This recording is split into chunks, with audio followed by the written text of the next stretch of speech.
Hello my people, reka nizere ko mumeze neza aho muherereye hose. Ni mukurikira Cyprien Films. Nimba ukunda Cyprien Films, uharanira ko video ze zagera kure, umukurikira buri munsi ko nshyizeho video ukaburi tayari, ndakwifuriza amahoro n'imigisha werereye hose. Kandi nanjye icyo nakubwira ndagukunda.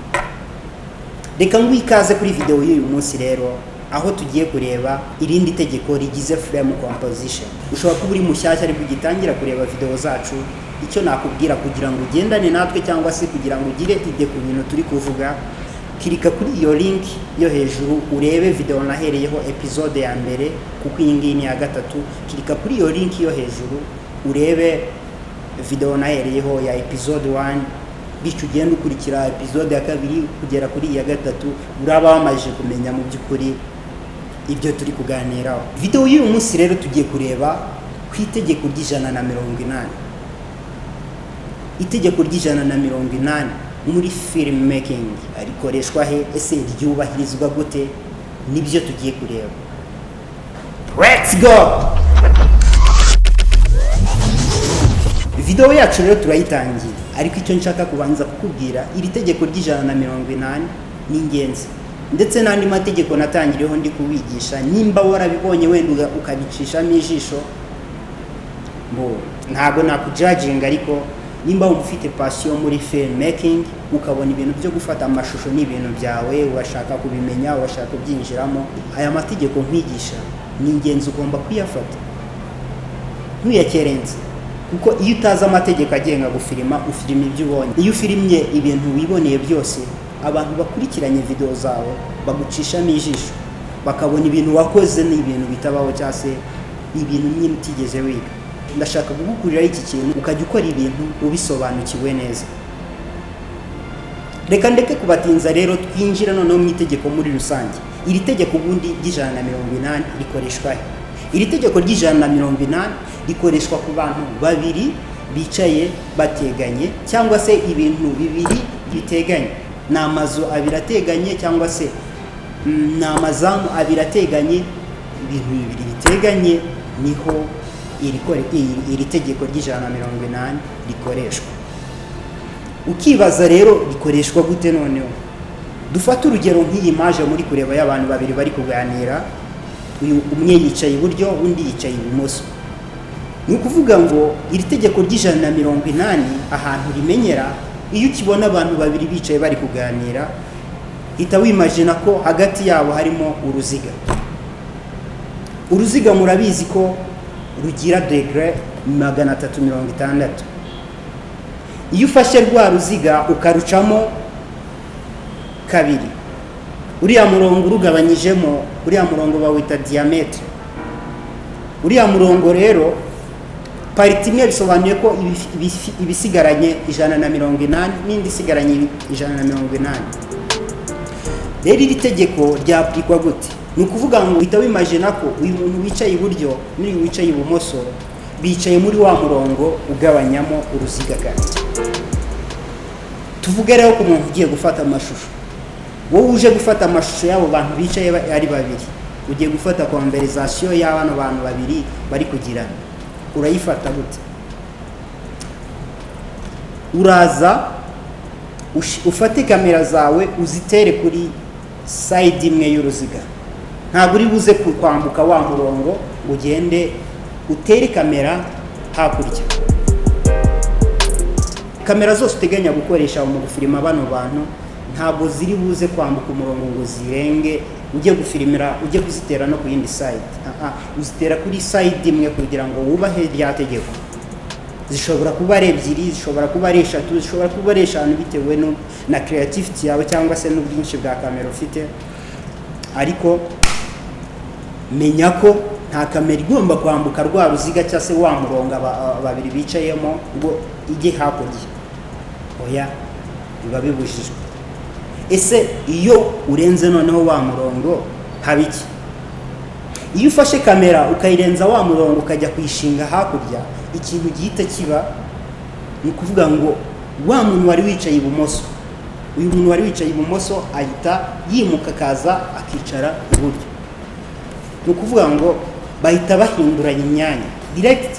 ntago bahaguruka mu ntebe zabo ngo bahaguruka umwe agende yicare hano cyangwa se undi agende yicare hano, ariko ni ukuvuga ngo muri screen ya audience cyangwa se muri screen ya kamera yawe uhita ubona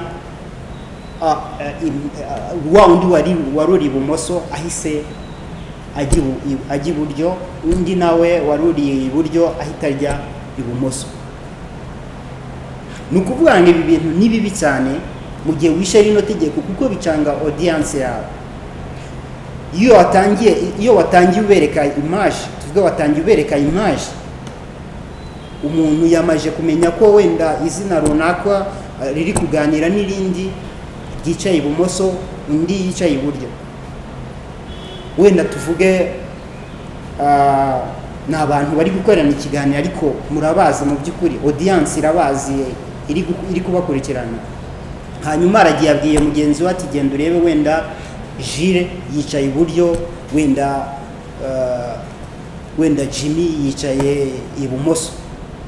Ati wa undi Jimmy nakubwiraga cya gihe arimo araganira na Jire, ariko Jimmy ni uriya wicaye ibumoso. Naba we yasize abonye yicaye ibumoso, wa undi akaza akabona agasanga wamaje kubihindura tayari, washyizeho indi shoti, warenze wa murongo, arahita abona uwitwa Jimmy aramwita Jire, uwitwa Jire amwite Jimmy, kubera ko we wacanze audience. Usange amakuru uwo wa kabiri aje kureba ntago ari yatanye y'uwa mbere yifuzaga kumubwira. Ntago ari byo rero, ugomba gukurikiza rino tegeko, ugomba kumenya rino tegeko ko ari ingenzi mu by'ukuri. Ahandi nabaho urugero, ngira ngo mujye mubona kuri stade, ku ma stade y'imipira cyangwa se wenda ya basket, ushobora kumva bari kukubwira wenda nk'umunyamakuru uri kogeza umupira akubwira ati wenda APR iri gukina itsinda mu izamu ryerekeza mu Migina, wenda Rayon Sport iri gukina itsinda mu izamu ryerekeza i Kanombe.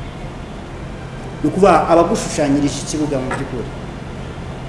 Ni ukuvuga ngo na kamera rero uzatera kugira ngo zerekane amerekezo y'ahantu abantu ya reality y'ukuntu ikibuga kimeze.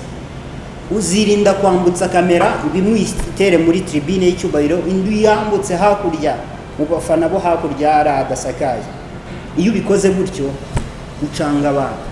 Ni ukuvuga ngo kamera zose nimba wahisemo gutera kuri kino gihande cya tribune ni uri buzipande, kuko nimba wibuka ibyo nakubwiye, nimba ugiye gufilima ibintu bibiri biteganye, na amazamu birateganye, ikintu imagine ko ya mazamu ateye mu ruziga, hanyuma ya mazamu ahantu ari muri wa murongo. Nurenga wa murongo ukava muri tribune ugakambutsa kamera ukayiterana ariya hakurya mu bafana nayo ireba mu kibuga, urahita ucanga abantu. Rya zamu ryaganaga i Kanombe rirahita rigana mu Migina, rya ndi ryari mu Migina ite umuntu agira ngo niryo riri kwerekeza i Kanombe. So ni byiza rero ko umenya rino tegeko mu by'ukuri, ukamenya no kuryubahiriza. Ngira ngo abantu bakunda kujya kureba ama match mujya mubona ko kamera zose baba baziteye kuri side imwe.